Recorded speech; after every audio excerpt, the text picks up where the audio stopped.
We're starting the second book of the Torah, the book of Exodus, otherwise known as Shemot in Hebrew. Shemot means names. It's the name of the book and it's the name of this portion. Now it's called names because it begins by mentioning the 70 Israelites who originally entered Egypt during the time of Joseph. The names mentioned are, of course, the names of the tribes, and then it speaks of the children and so on.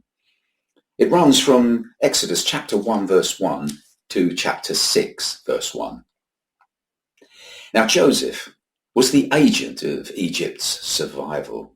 The book of Exodus takes up the story some 200 years after the narrative of Joseph, which we read in the book of Genesis. But in spite of owing their survival to a Jew, the Egyptians are now using them as the lowest of slaves and even throwing their male children to the crocodiles in the Nile. Hatred for the Jews has been called the oldest hatred in the history of the world, and we can see why. Their situation is very instructive for us in these last days. Let me read verse 14 to you of chapter 1. And they made their lives bitter with hard bondage in mortar and in brick and in all manner of service in the field. All their service wherein they made them serve was with rigour. You see, the Jews had been making bricks in Egypt, but sometime later the Egyptians withdrew their supplies of straw.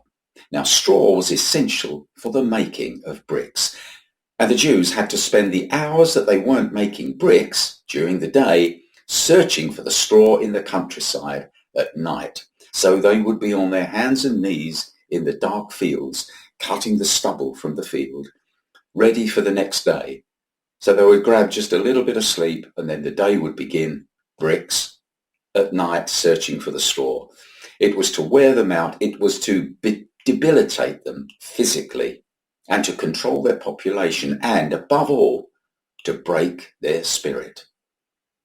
They were being demoralized and denied the power of free thinking, because if you're worn out and you're demoralized, free thought goes out the window. That's the last thing you're thinking of.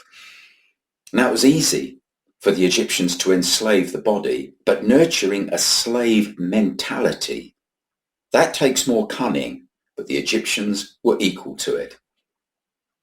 And that the people, the Jews, were close to being spiritually enslaved would be evident later on when, at the first obstacle in their freedom, when they were in the wilderness, they craved to return to the slavery of Egypt.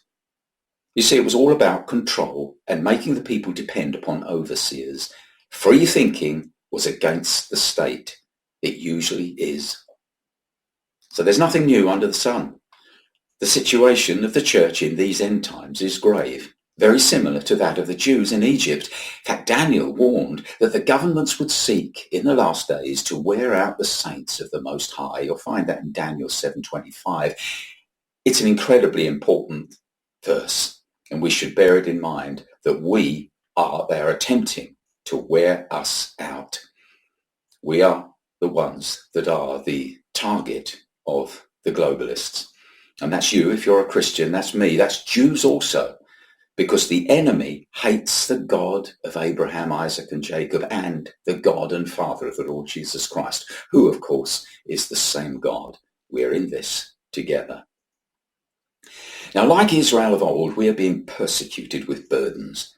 To mention just a few, the constant exaggeration about an unproven climate crisis, the daily threat of economic collapse, internet scams, open borders and the release of dangerous prisoners to make room for thought criminals. You couldn't make it up. The ineptitude and hypocrisy of successive governments, the lie called gender fluidity and dozens of insane new pronouns, the closing of churches and the building of mosques, surveillance and facial recognition, the deterioration of our armed forces through DEI, and on the global stage, the despicable gatherings of the globalists. These are unelected tyrants who seriously consider themselves superior beings. The threat of an insane Iranian mullah getting a nuclear weapon, and the sinister threat of AI and the loss of millions of jobs. AI will perform the final disconnect from reality. AI is probably the greatest enemy of all. The only thing it seems that we're spared is seeing our children thrown to the crocodiles. Except they've convinced many people to volunteer for that under the misnomer of women's rights. Do you know, I wonder if the Egyptians barbarized their language the way we do. But that's also a burden upon the people, having to use a language that has come to mean often the opposite of what it was originally meant to be. It's a constant onslaught with the purpose of draining us physically and weakening our spirits. The prototype of the Antichrist was Nimrod, called the Mighty Hunter, and ancient literature explains that this doesn't mean that he only hunted the wild animals, securing the people's safety. He then went on to confine the people within cities and thereby became a hunter of men's souls, and a mighty one at that. There were minor benefits of safety and security at the cost of their freedom, their humanity, their freedom and right to make their own choices. The Nimrod Antichrist system is here now and is flourishing in our midst. Mighty hunters of the so-called destroyers of the climate who insist on eating unapproved food, think unmutual thoughts, and often produce unacceptably large families that apparently threaten humanity. They hope we are at the stage of fatigue and broken spirits, in preparation for being reformed into a shape of their choosing. But there are just two words that will make all the difference for us, just as it did for the almost broken children of Israel, and will be covered throughout the series. And the two words that are a glittering spear of light are, but God. You see, they forgot about God. Just like the Egyptians did, you know, the ones who were plagued by the very gods that they worshipped, the insects, the river, and so on. Those child killers lost their own children. They sought to drown the Jewish men in hopelessness, and their state of the army was the one that drowned in the sea, without any Jew raising his hand. It was God who did it. You see, the power of God is infinite. He's described as omnipotent, all-powerful. But he's also rich in mercy, and it's only this mercy that stops him drowning the evildoers right now, because he could. When a large armed host of evildoers came to arrest Jesus in the garden, Peter drew his sword. A fisherman, untrained in using a sword, thinking he could protect Jesus, the King of Kings, the Lord of Lords, the King of the angels. Peter was probably confused when Jesus told him to put away his sword. He could call 12 legions of angels to his side at that moment.